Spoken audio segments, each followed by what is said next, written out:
Hello, good morning. You're watching Sky News Breakfast. A reminder of our top stories here this morning.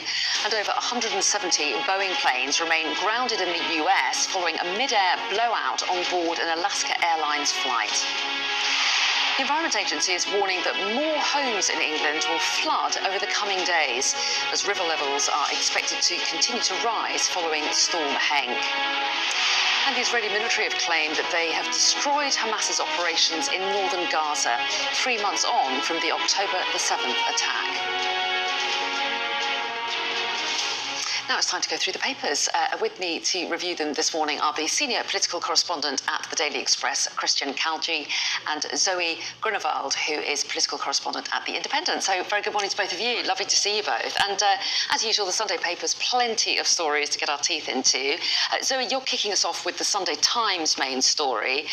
And this is what politicians might do about the post office scandal, which has kind of regained a lot of momentum, hasn't it? Off the back of ITV's very powerful drama. Yes, absolutely. So this is a story that's actually been rumbling on for decades now, but has particularly grown in how many people are talking about it since the ITV drama, as you rightly pointed out. So now the Justice Secretary Alex Chalk is exploring how to exonerate the hundreds of sub-postmasters who were convicted during the Horizon IT scandal. And he's also looking at whether the Post Office could potentially be stripped of its role in the appeals process. This is obviously following the emerging that Scotland Yard is now going to conduct its own criminal investigation into the Post Office, which prosecuted about 700 sub-postmasters between 1999 and 2015. But what's really interesting about what's coming out is the way various politicians have been involved in this. So we're hearing that Ed Davey, who was a minister at the time, had been warned almost 12 years ago about the extent of this scandal, how much it could cost the taxpayer. And only now, 12 years later, are we really seeing calls and for politicians to take it seriously and politicians acting on this. And I think this goes hand in hand with something else that we're seeing, which is the infected blood inquiry, where we're seeing what can happen when governments do not respond to calls from the public, from public bodies, saying that something has gone wrong in a process here, and that people have been either unjustly convicted or have been unjustly victims of a system that isn't working. And you can see what happens when there is this government inertia. Things get worse, and then years later, the government is left to pick up the pieces. And I think it just shows that these scandals don't go away. Even if the government buries its head in the sand, they'll come back, and they haunt future politicians as well. Well, yeah, and there is a public inquiry underway, isn't there? I mean, is there a feeling that lessons will be learned for not just, people within the post office, people within the IT system, but also politicians?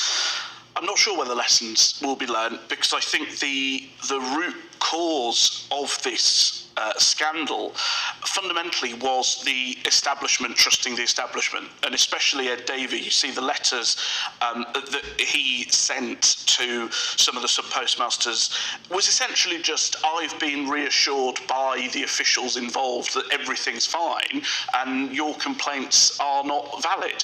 And I don't think you're ever going to get the sort of structural, cultural change which allows civil servants, the leaders of big companies like the Post Office, to reflect and take the concern seriously until there is this sort of public pressure.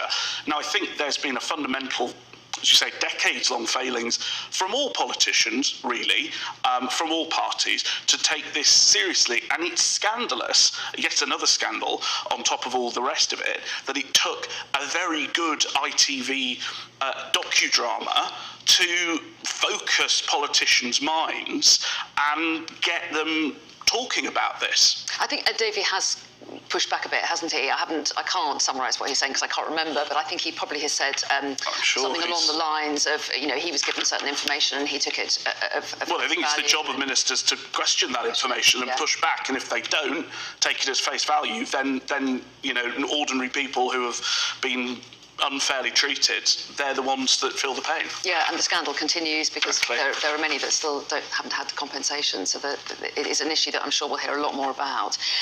Christian, though, take us to the front page of the Sunday Telegraph next, because Rishi Sunak has done an interview there. We were just chatting in the break about how he is popping up doing a fair old number of interviews, as is Keir Starmer.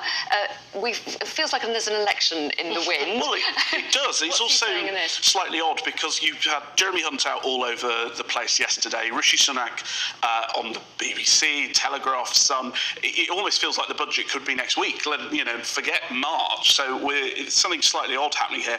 What is happening is we're getting further details, really about not only what the budget's going to focus on, but also what the election's going to be about.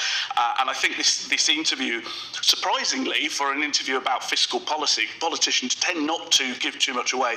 There's a couple of key points, which firstly, big tax cuts should be expected in the budget, and specifically tax cuts around work. I know that a few weeks ago, before Christmas, there was a lot of excitement, buzz, focus around inheritance tax. That might be the big headline, but I think what this is saying is it's not ruling out changes to inheritance tax, but I don't think that's going to be the big headline. I think we're going to get income tax changes.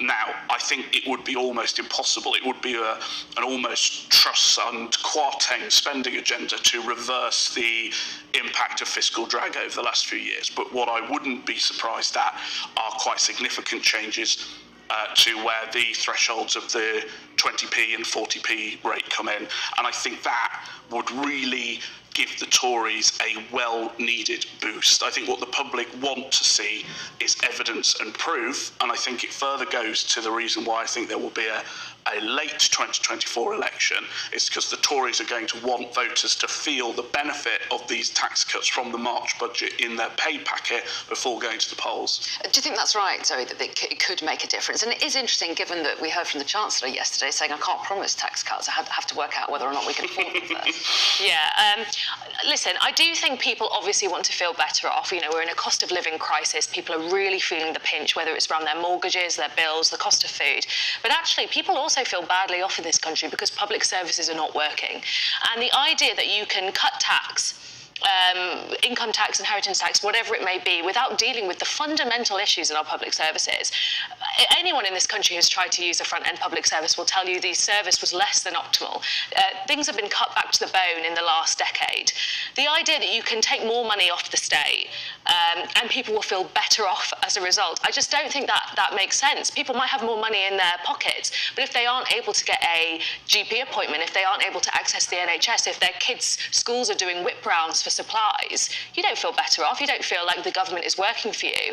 And it is a really difficult situation. The government is presiding over one of the highest tax burdens in 7 decades. Our public services are in absolutely dire straits. Where is this headroom coming from? I don't understand that. And to me, this just absolutely sounds like a desperate man, the Prime Minister, trying to find reasons to make an electorate vote for him. OK, and also challenges for Labour, whether or not they agree to match whatever tax cuts are put forward, because they're worried about being accused of spending.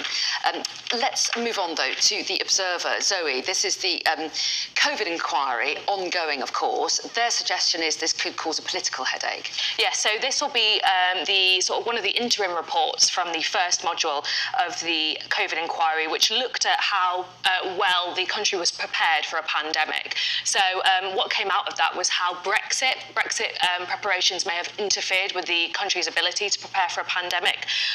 Also how COVID or pandemic preparedness exercises weren't taken seriously, and of course the result of 13 years of austerity as well, and how that might have impacted our ability to respond to COVID. This is going to be particularly difficult. I don't just think for Rishi Sunak. In fact, I think Rishi Sunak's hands are fairly clean in this in terms of how involved he was in the government during this time. But I think what it actually raises questions for is the Conservatives, because when you're looking at the last 13 years, you see Conservative governance, you see that they they implemented an agenda of austerity.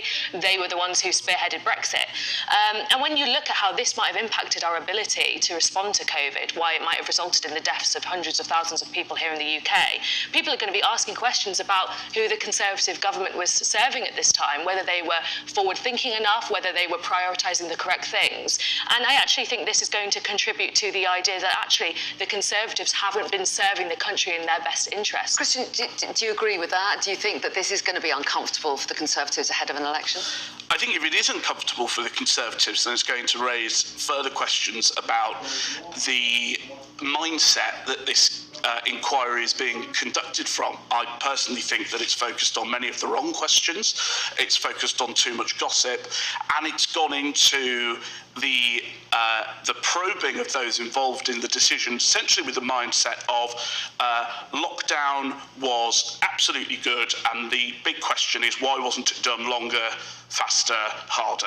And I think the inquiry's not finished yet. No, it's not. But based on the line of questioning that we're seeing at the inquiry, I don't think it's particularly open-minded. I also think if this is this may be slightly wishful thinking from the Observer, because the references to Brexit that I've heard throughout the inquiry, it's been one of the only things that has sort of united the senior civil servants and the politicians who've been pressed.